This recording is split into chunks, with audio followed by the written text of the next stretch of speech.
सासू माँ जी, अब हम चलते हैं, गौरी को विदा करें। कालू दामाद जी, थोड़ा दिन और रुक जाते।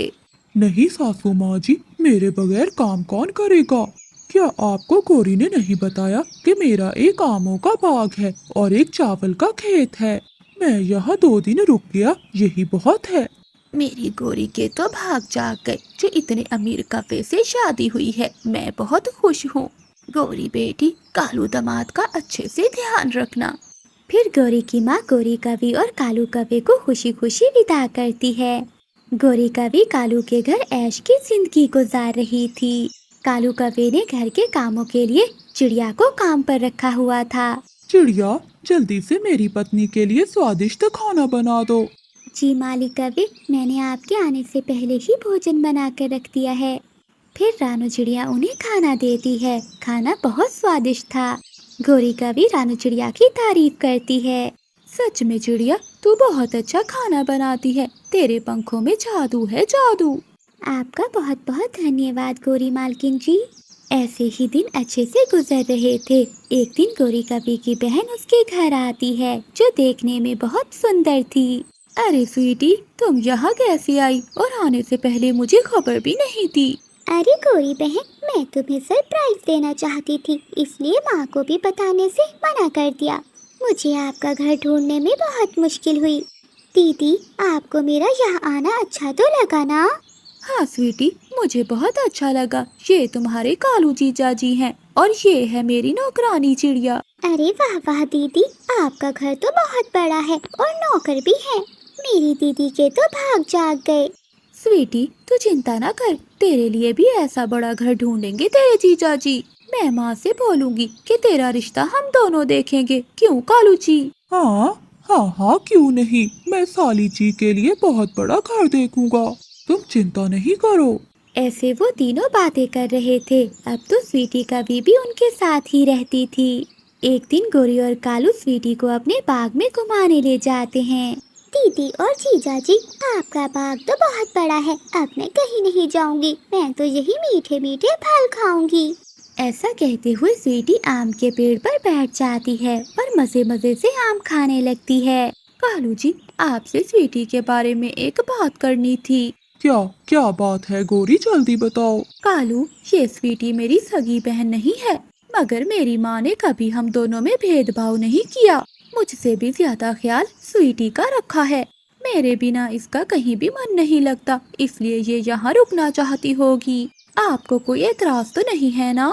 नहीं नहीं गौरी, मुझे इस बात से कोई भी परेशानी नहीं है। तुम्हारी बहन जब तक चाहे यहाँ रह सकती है। कालू जी, तुम सच में बहुत अच्छे हो। मैं कितनी नसीब वाली हूँ जो मेरी शादी तुमसे हुई। अब ऐसे ही दिन गुजरते गए। गौरी को तो कुछ भी पता नहीं था कि उसका पति कालू अब स्वीटी को पसंद करने लगा था। अब से वो कोई भी चीज लाता तो पहले स्वीटी को देता। गौरी, ये लो, मैं तुम्हारे लिए सोने का हार लाया हूँ। कालू जी, ये तो बहुत सुंदर है। जीजा जी, क्या आप अपनी पत्नी के लिए हार लाए हो? मेरे लिए कुछ नहीं लाए? अरे स्वीटी, मैं तुम्हें कैसे भूल जाता, मैं तुम्हारे लिए भी सोने का हार लाया हूँ। स्वीटी वो हार देखकर बहुत खुश होती है। रानू चिड़िया रसोई में बैठी उन तीनों को देख रही थी। ये गौरी मालकिन बहुत भोली है, इन्हें तो कुछ भी पता नहीं चलता, मगर मुझे कुछ भी ठीक नहीं लग रहा। अब से मैं इन दोनों पर नजर रखूंगी। रानू चिड़िया बैठी ऐसा बोल ही रही थी कि तभी गौरी कवि रानू चिड़िया के पास आती है। चिड़िया, पास वाले जंगल में मेला लगा हुआ है, हम सब मेला देखने जा रहे हैं, तुम भी हमारे साथ चलो। नहीं गौरी मालकिन जी, आप ही जाइए, मुझे घर पर बहुत काम है, मुझे कपड़े भी धोने हैं।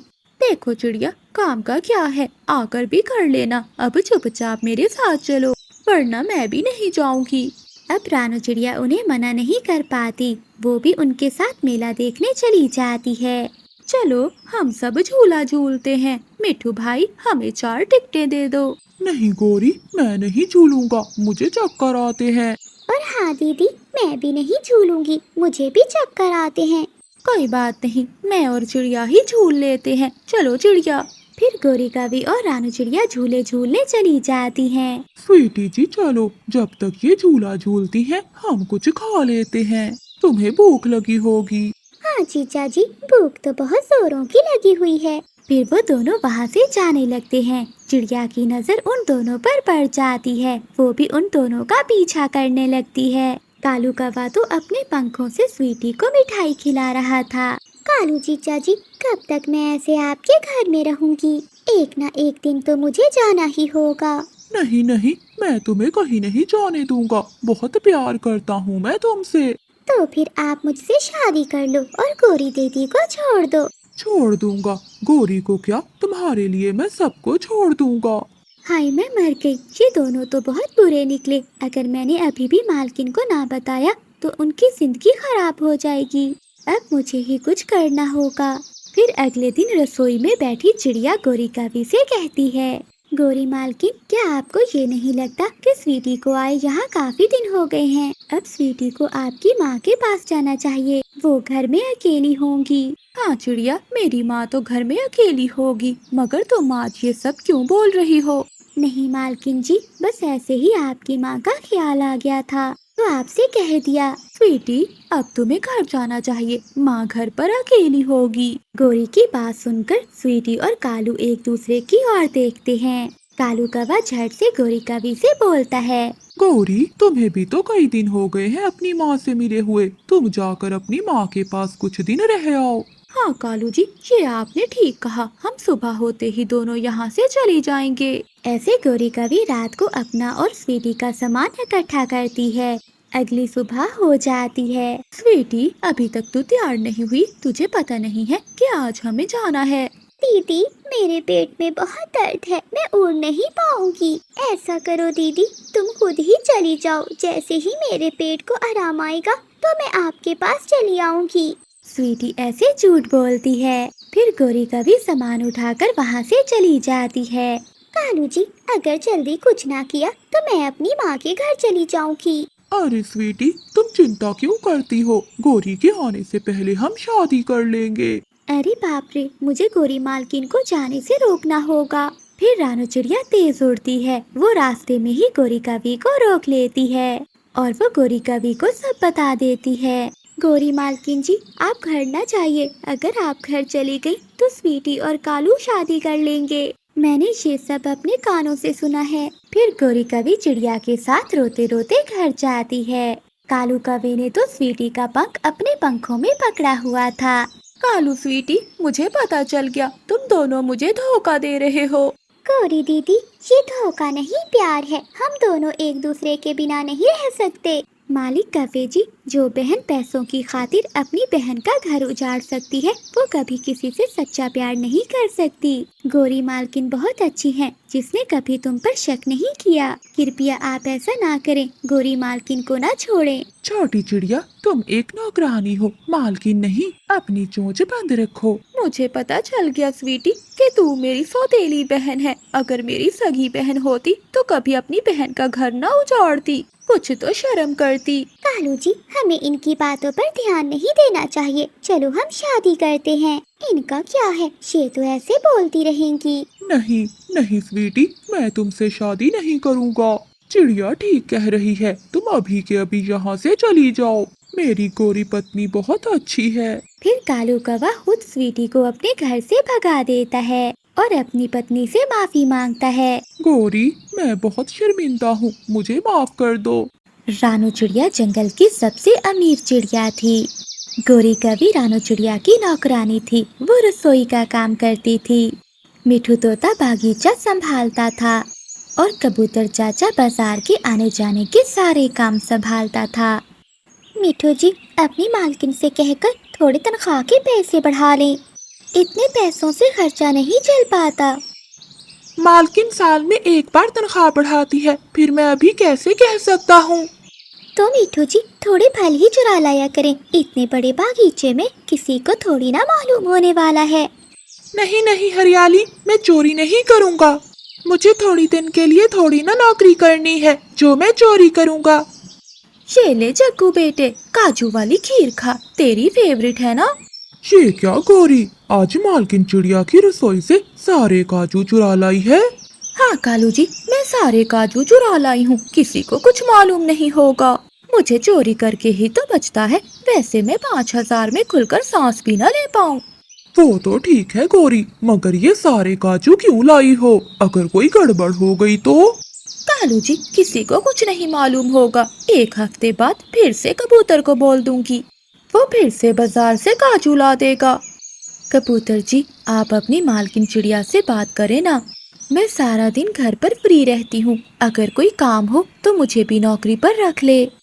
लूसी, मैं समय देखकर मालकिन से बात करूंगा। रात बहुत हो गई है, अब सो जाते हैं। ऐसे वो दोनों सो जाते हैं। अगली सुबह सभी पक्षी अपने अपने कामों के लिए चिड़िया मालकिन के घर चले जाते हैं। मम्मा, मुझे मीठी खीर खानी है। गोरी नौकरानी से कहकर मेरे लिए काजू वाली मीठी खीर बनवा दें। जी कुकू बेटे, मैं अभी बनवाती हूँ। रानू चिड़िया अपने पंखों से ताली बजाती है। तभी गोरी नौकरानी भागकर हाजिर हो जाती है। बोले मालकिन, आपका क्या हुक्म है? गोरी बावर्ची, मेरे कुकू को खीर खाने का मन है, जल्दी से काजू की खीर पेश करो। मगर मालकिन, काजू तो खत्म हो गए हैं। मैं जल्दी से कबूतर से कहकर काजू बाजार से मंगवा लेती हूँ। बस करो, अब बन गई मेरे लिए खीर, काजू तो है ही नहीं। गोरी, तुम्हें कितनी बार कहा है कि जो भी सामान खत्म हो उसे कबूतर से मंगवा लिया करो। आप ऐसी लापरवाही क्यों करती हो? माफ कर दीजिए मालकिन, दोबारा ऐसी गलती कभी नहीं होगी। अब तुम जाओ यहाँ से, मैं कबूतर से बात करती हूँ। ऐसे गोरी कभी सर झुकाए वहाँ से चली जाती है। फिर रानू चिड़िया कबूतर के पास जाती है। कबूतर, जल्दी से बाजार जाओ और 5 किलो काजू लेकर आओ। परंतु मालकिन, मैं कल ही तो 5 किलो काजू और रसोई का राशन लेकर आया था। क्या कहा? कल ही काजू आए हैं? क्या तुम भूल तो नहीं रहे हो? नहीं नहीं मालकिन, मुझे अच्छे से याद है, चाहे तो आप गोरी बावर्ची से पूछ लें। चिड़िया गोरी कवि को बुलाती है और कबूतर गोरी कवि से बात करता है। कबूतर, माना कि तुम कल राशन लाए थे मगर काजू नहीं लाए थे। चिड़िया मालकिन, ये गंदी आंखों वाला कबूतर काजू के पैसे खुद खा गया होगा।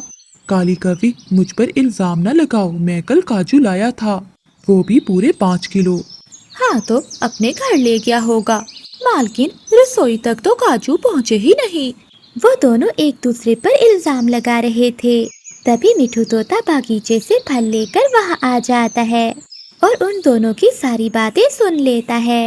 हाँ मालकिन, ये कवि बिल्कुल ठीक कह रही है। कल कबूतर कह रहा था कि घर का खर्चा ठीक से नहीं चल रहा, अपनी पत्नी को काम पर लगाएगा तो इसी ने चोरी की होगी।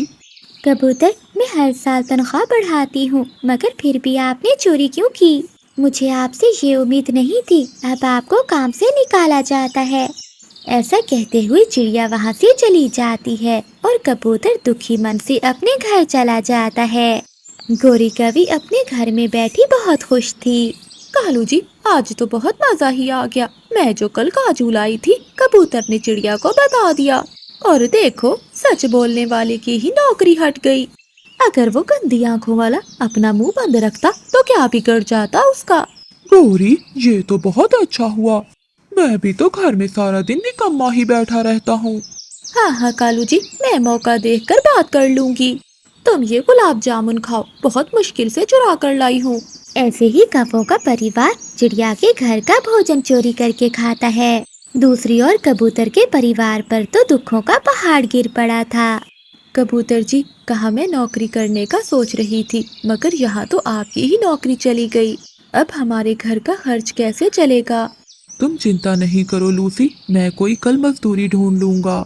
ऐसे ही 2 दिन बीत जाते हैं। गोरी कवि ने चिड़िया से बात करके अपने पति को कबूतर की जगह काम पर रख लिया था, इसलिए अब उन कौवों को किसी का भी कोई डर नहीं था। वो खूब चोरी करते और बेईमानी करते। कुछ ही दिनों में वो अपने एक टूटे हुए घर को बड़ा घर बना लेते हैं। अब वो कौवे ऐशो आराम की जिंदगी गुजारते हैं। मिठू जी, लगता है चिड़िया मालकिन आपके साथ अन्याय करती है। वो हमारे पड़ोसी कौवों को दुगनी तनख्वाह देती है और आपको कम। नहीं हरियाली, चिड़िया मालकिन पक्षियों के साथ भेदभाव नहीं करती। मिठू जी, आप अपनी आंखों पर बंधी अच्छाई की पट्टी खोलें और कुछ देखने की कोशिश करें। उन कौवों की हालत पहले कैसी थी और अब कैसी है? मिठू सोच में पड़ जाता है। हरियाली, बात तो तुम्हारी ठीक है। चंद ही दिनों में उन कौवों ने बागीचा खरीद लिया और बड़ा घर भी। कोई बात तो जरूर है। फिर मिठू तोता कौवा और कवि पर नजर रखता है और उनकी चालाकी को समझ जाता है। एक शाम गोरी कवि रसोई की खिड़की से कालू कौवे को कुछ सामान दे रही होती है। मिठू जल्दी से वीडियो बना लेता है। मिठू, लगता है आजकल तुम बागीचे में कम समय दे रहे हो और घर पर कुछ ज्यादा ही नजर रखते हो। लगता है मुझे कोई दूसरा माली ढूंढना होगा, क्योंकि अब तुम्हारा मन तो लग ही नहीं रहा। नहीं नहीं चिड़िया मालकिन, मैं तो किसी के खिलाफ सबूत ढूंढ रहा हूँ। मैं वो अभी आपको दिखाता हूँ। फिर मिठू तोता वो वीडियो चिड़िया को दिखाता है जो उसने कौवों की छुप छुप कर बनाई थी। ये देखकर चिड़िया सब कुछ समझ जाती है और वो तुरंत कौवों को अपने पास बुलाती है। चिड़िया मालकिन, आज हमें बागीचे में कैसे याद किया? झूठे मक्कार चोरों, अब तुम यहाँ एक पल भी नहीं रुकोगे। मैं अभी तुम दोनों को यहाँ से निकालती हूँ। मिठू, जल्दी से कबूतर को बुलाओ और इनके कारनामे की वीडियो इनको दिखाओ। फिर मिठू तोता उन दोनों पति पत्नी को बुला कर लाता है। कबूतर, मुझे माफ कर दो। जो आप जैसे ईमानदार कबूतर पर हमने विश्वास नहीं किया, लेकिन अब से तुम्हें फिर से नौकरी पर रखा जाता है और तुम्हारी तनख्वाह दुगनी होगी। चिड़िया मालकिन, कबूतर की पत्नी बहुत अच्छा खाना बनाना जानती है, तो आप गोरी की जगह इन्हें काम दे दें। अरे मोटी चोंच वाले माली, अपनी चोंच बंद रख। ना मालकिन, आप मेरी जगह किसी को ना दें। मैं अब ये गलती कभी नहीं करूँगी। गोरी, गलती तो तुम तब करोगी जब तुम काम पर रहोगी। लूसी कबूतरी, आज ही तुम्हें काम पर रखा जाता है और चोर कौवों, तुम अपने घर पर जाओ और कभी अपनी शक्ल ना दिखाना। फिर कौवे उदास होकर चुपचाप अपने घर की ओर लौट जाते हैं। कबूतर और उसकी पत्नी नौकरी पाकर बहुत खुश थे। जीवन भी क्या क्या रंग दिखाता है। कभी मामा पापा बच्चों को पालते हैं और कभी वो वक्त भी आता है जब बच्चे अपने माता पिता को पालते हैं। शायद आपको ये बात अजीब लगे, मगर हकीकत यही है। आज की ये कहानी भी इसी तरह की है। दूर किसी जंगल में रानू चिड़िया अपने बेटे के साथ रहती थी। मामा चिड़िया का पति तो तभी मर गया था जब उसके अंडे से बच्चा तक ना निकला था। मामा चिड़िया ने बहुत मेहनत की और बहुत कष्ट उठाए, मगर अपने बेटे से कभी भी गिला ना किया, क्योंकि उसे अपने बेटे के लिए ये सब कुछ करके बहुत खुशी होती थी। अब मामा चिड़िया का बेटा बड़ा हो चुका था, उसने अच्छे से उड़ना भी सीख लिया था।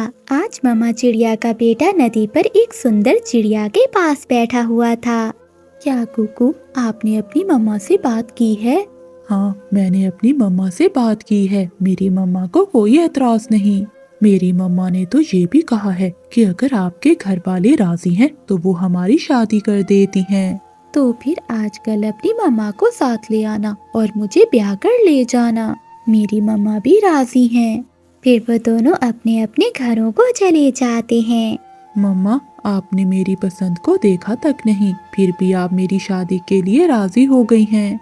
मेरी जान, मैंने हमेशा आपकी खुशी चाही है। जैसे आप खुश वैसे मैं खुश। मेरी प्यारी मम्मा, आप बहुत अच्छी हैं। फिर दूसरे दिन मामा चिड़िया अपने बेटे की शादी कर देती है।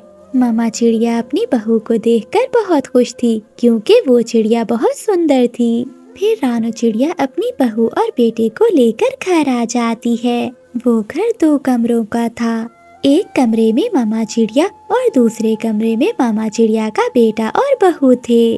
कुछ दिन तो बहुत अच्छे से गुजरते हैं। मामा चिड़िया अपनी बहू को अपने पंखों से खाना बना कर देती, अपने बच्चों के लिए मीठे मीठे फल लाती। आप बहुत अच्छी हैं। मैं बहुत खुश हूँ कि मुझे आप जैसी सास मिली है।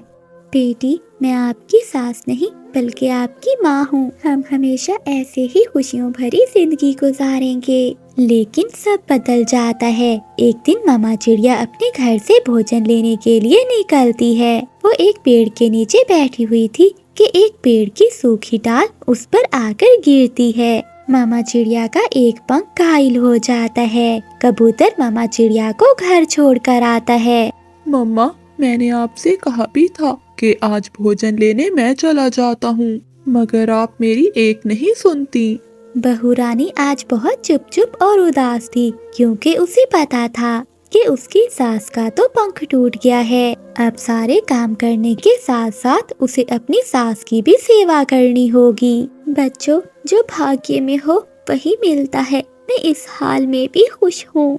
अगर मैं उड़ नहीं सकती तो क्या हुआ, मेरे बच्चे हैं, मेरे बच्चे मेरा सहारा बनेंगे। लेकिन सासू माँ, एक दिन की तो बात नहीं है, मैं कैसे संभालूंगी आपको? आप तो कभी भी नहीं उड़ पाएंगी। ये वो पहली बात थी जो मामा चिड़िया को दुख पहुंचाती है, मगर मामा चिड़िया को ये नहीं पता था कि उसे अभी बहुत दुख देखने हैं। दूसरे दिन कुकू चिड़ा काम पर जाने लगा और बहू रानी की माँ चिड़िया को देखने आई। बहन, जो हुआ बहुत बुरा हुआ, मगर आप अपने बेटे से कहें कि वो अब आपके लिए एक नौकरानी रख ले जो आपकी देखभाल किया करेगी। बहन, मेरा बेटा तो इतना नहीं कमाता। जो काम किए मैंने किए, मैंने कभी अपने बेटे को कोई काम नहीं करने दिया। सासू माँ, आप चुप करें, मेरी माँ को बात करने दें। माँ, मैं कुकू से बात करती हूँ, 1 या 2 दिन में कोई ना कोई उपाय निकल आएगा। एक बात कहूँगी बहन, अगर बुरी ना लगे तो, आपके तो जंगल में ओल्ड एज होम है, वहाँ दाना भी मिलता है और पानी भी। क्यों ना आप अपने बेटे से कहें कि आपको वहाँ छोड़ आए। ये सुनकर मामा चिड़िया रोने लग जाती है और चुप रहती है, क्योंकि उसने अपनी बहू के तेवर देख लिए थे। बहू रानी की माँ शाम को चली जाती है। कुकू भी घर आ जाता है। कुकू बेटा, मैं आप पर बोझ तो नहीं हूँ? मम्मा नहीं, ये आप कैसी बातें कर रही हैं? कुकू बेटा, आज आपकी सास आई थी। उसने बहू से कहा कि मुझे ओल्ड एज होम छोड़ाओ। बेटा, आप ऐसा तो नहीं करोगे ना?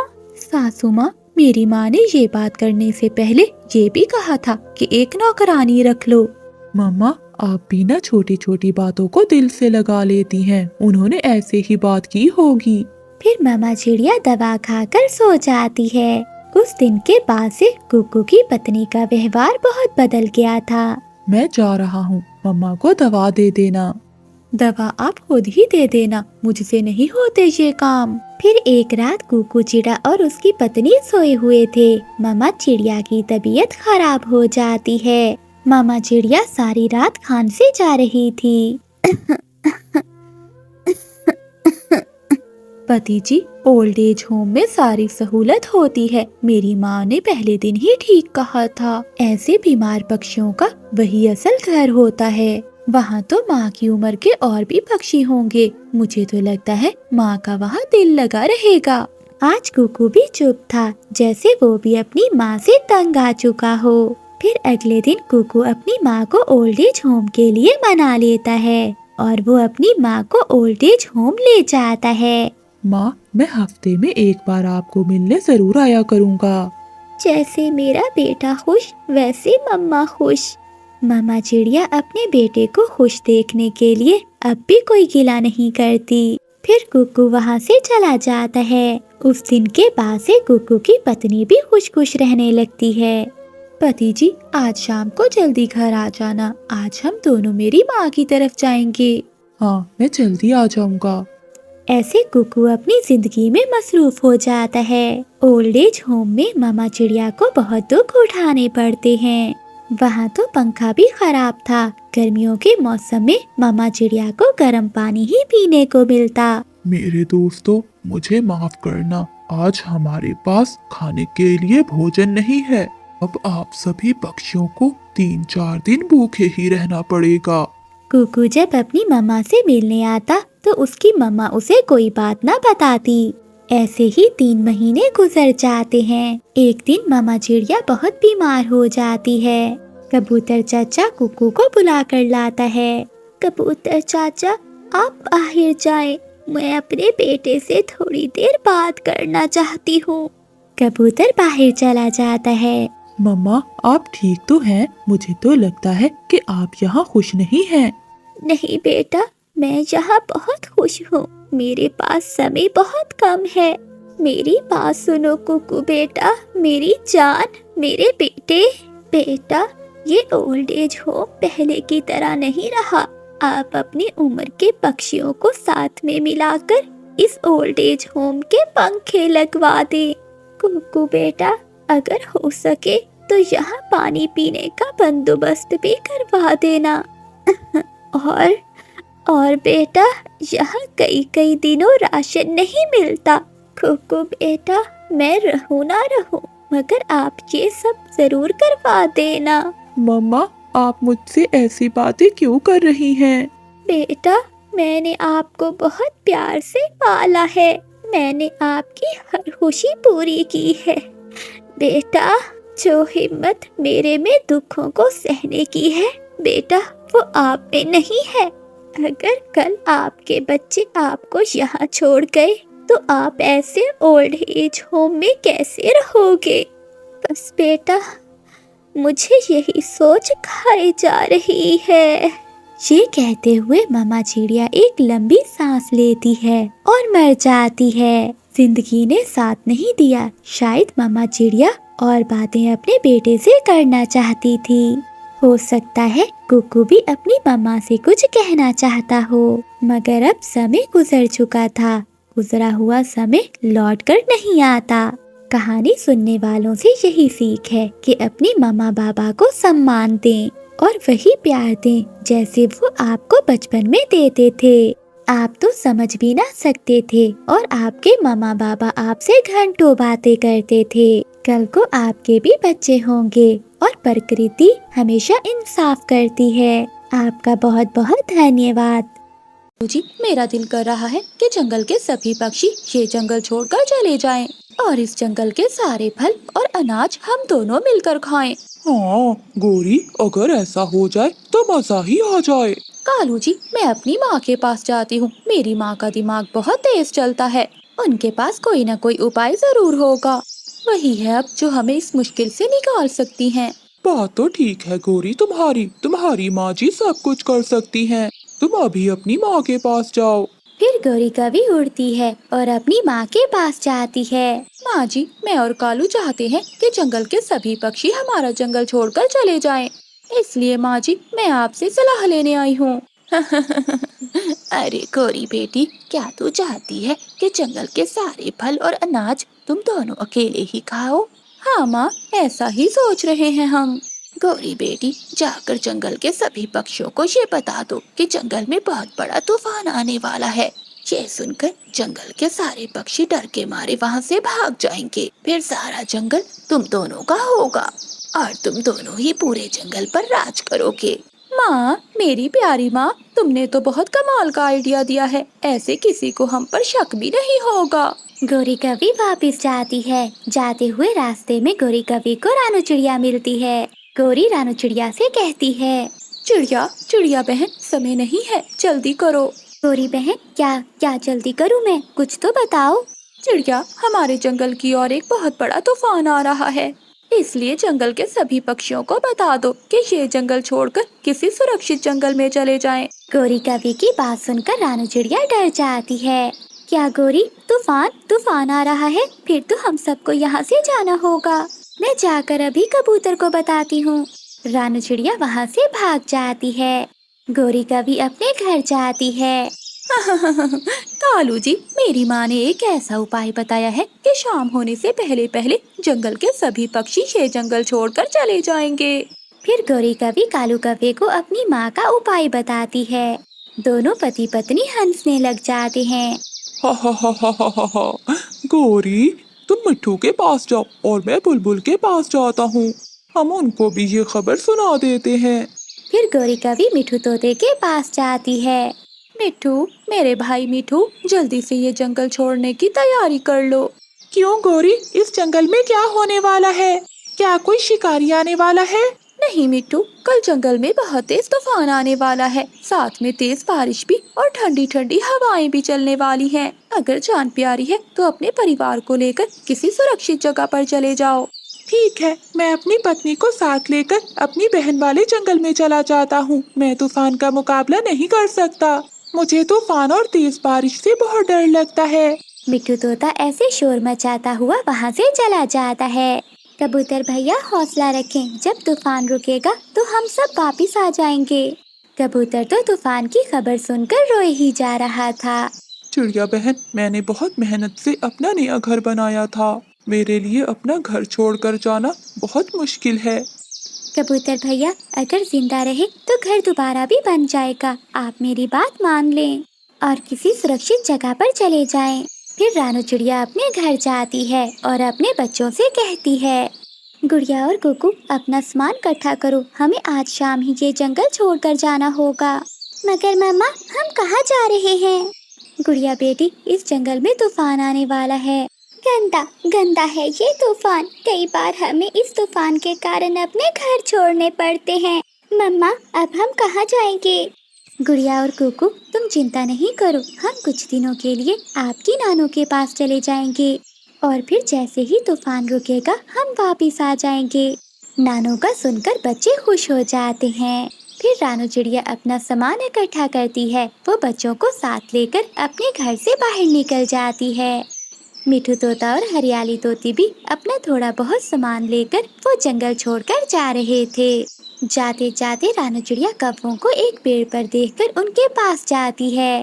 गोरी और कालू, तुम कहाँ जा रहे हो ये जंगल छोड़कर? चिड़िया, मैं और कालू आज शाम मेरी माँ वाले जंगल में चले जाएंगे। जल्दी करो चिड़िया, तुम यहाँ से चली जाओ। ऐसा न हो कि तूफान आ जाए और तूफान में तुम्हारे छोटे छोटे बच्चे मर न जाएं। कालू, कभी तो अच्छी बात कर लिया करो। फिर रानू चिड़िया वहाँ से चली जाती है। कबूतर और उसकी पत्नी भी वो जंगल छोड़कर वहाँ से जा रहे थे। दूसरी ओर बुलबुल भी अपने तिनकों का घोंसला उठाकर वो जंगल छोड़कर जा रही थी। जंगल के सभी पक्षी अपनी अपनी जगह सुरक्षित जगह पर जाने के लिए उड़ रहे थे। शाम होने से पहले जंगल खाली हो जाता है। कालू कौवा और गोरी कौवी जंगल में अकेले रह गए थे। वो एक पेड़ से मीठे मीठे फल खा रहे थे। कालू जी, अब ये मीठे फल मेरे और तुम्हारे हैं। कोई दूसरा पक्षी नहीं है। पूरे जंगल पर अब हमारा राज है। हाँ गोरी, अब हमें दाना पानी लेने कहीं दूर दूर तक नहीं जाना पड़ेगा। वो कौवे जी भरकर फल खाते हैं और अपने घर जाकर सो जाते हैं। रात हो जाती है। रानू चिड़िया भी अपने दोनों बच्चों को साथ लेकर अपनी माँ के पास पहुँच जाती है। अच्छा किया बेटी कि तुम यहाँ चली आई। यहाँ तूफान का कोई डर नहीं है। चिड़िया अपनी मम्मा से कहती है, मम्मा, मुझे ये समझ नहीं आई कि उन कौवों को कैसे पता चला कि हमारे जंगल में तूफान आने वाला है। गुड़िया बेटी, हो सकता है कि कौवों को किसी मौसम के पक्षी ने सूचना दी हो। ऐसे ही कुछ दिन गुजर जाते हैं। गोरी और कालू तो मजे मजे से मीठे फल खाते हैं। मैं काला कौवा हूँ, कोई भी मुझ जैसा नहीं। मैं हूँ काली कौवी, शैतान काली कौवी, कोई मुझ जैसा नहीं। कालू जी, मुझे बहुत खुशी मिल रही है। वो है ना मोटी चोंच वाला मिट्ठू, हर समय मीठे फल के लिए मुझसे लड़ाई करता रहता था। गोरी, अब कोई नहीं है जो हमसे लड़ाई करेगा। रात हो जाती है। जंगल में बहुत तेज बारिश शुरू हो जाती है। बारिश के साथ साथ तेज तूफानी हवाएं भी चलने लगती हैं। कौवों का घर तो हवा से झूल रहा था। उनका घर तेज हवा में एक तिनके की तरह उड़ता है, नीचे आकर धड़ाम से गिरता है और टूट जाता है। कौवे बहुत मुश्किल से अपनी जान बचाकर बाहर आते हैं। कालू पति जी, तूफान तो सच में आ गया है। अब हम क्या करेंगे? गोरी, हमने तो पक्षियों से झूठ बोला था, मगर क्या पता था कि तूफान सच में आ जाएगा। वो पक्षी बच गए जो जंगल छोड़कर चले गए और हम दोनों तूफान में फंस गए हैं। तेज हवा कालू कौवे को उड़ाकर अपने साथ ले जाती है। कालू कौवा कांटेदार पेड़ से टकराकर झाड़ियों में फंस जाता है। गोरी कौवी भी तेज हवा के कारण उड़ते हुए एक झाड़ी में फंस जाती है और वो रोने लग जाती है। कालू, मेरे कालू पति जी, तुम कहाँ हो? मुझे बचा लो। गोरी, मैं यहाँ हूँ। मेरा पंख टूट गया है, अब मैं उड़ नहीं सकता। हमें झूठ बोलने की बहुत बड़ी सजा मिली है। कालू, अगर कोई दूसरा पक्षी होता तो वो जरूर हमारी मदद करता, मगर अब हम किसी को अपनी मदद के लिए पुकार भी नहीं सकते। फिर तेज बारिश और तेज हवा उन दोनों कौवों की जान ले लेती है। वो दोनों कौवे बारिश के पानी में भीग भीग कर मर जाते हैं। ये वीडियो मुकम्मल तौर पर फर्जी है और सिर्फ तफरीह और तालीमी मकासद के लिए बनाई गई है। इस वीडियो में दिखाई गई तमाम वाक़यात, किरदार और कहानियाँ मुकम्मल तौर पर फर्जी हैं। इनका हकीकी वाक़यात या लोगों से कोई ताल्लुक नहीं। इस वीडियो का मकसद बच्चों को हिफाजत और फैसला साजी करने से आगाह करना है। बराह करम इसे गलत तनाज़ुर में ना लें।